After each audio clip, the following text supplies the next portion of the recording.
আসসালামু আলাইকুম এভরিওয়ান। আজকে আমি রান্না করছি বেগুন আলু দিয়ে চিংড়ি মাছের শুটকি।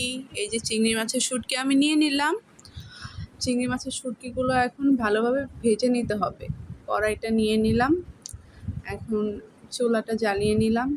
চিংড়ি মাছের শুটকিগুলো খুব ভালোভাবে ভাজতে হবে যাতে মচমচে হয়। আমি একটু চুলার আঁচটা বাড়িয়ে নিলাম।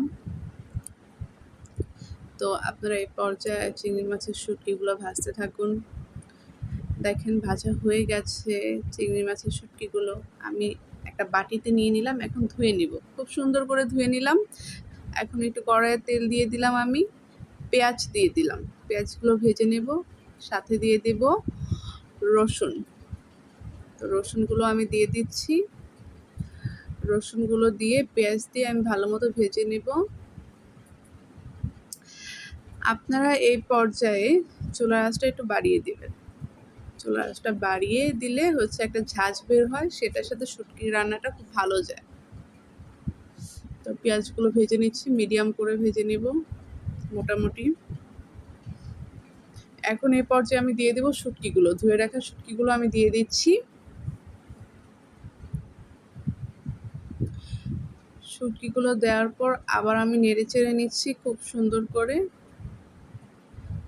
হালকা করে হচ্ছে একটু চুলা আঁচটা কমিয়ে দিলাম, কারণ হচ্ছে শুটকি থেকে পুড়ে গেলে শুটকিটা ভালো লাগবে না।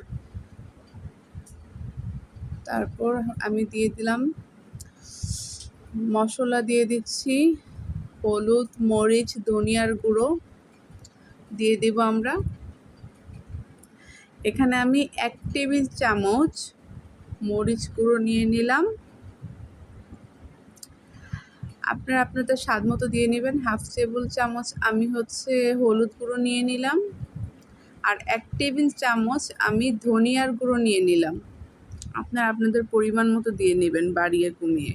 আমি আমার পরিমাণ মতো দিয়ে দিলাম। আবার এটাকে খুব সুন্দর করে নেড়ে নিব। এখন আমরা এটা মিক্স করে নিচ্ছি আমরা খুব সুন্দরভাবে। এখন আমি দিয়ে দিব একটু পানি। পানিটা দিয়ে হালকা হচ্ছে বলক চলে আসবে। ভালোভাবে মিক্স করে এই পর্যায়ে আমি লবণটা দিয়ে দিচ্ছি।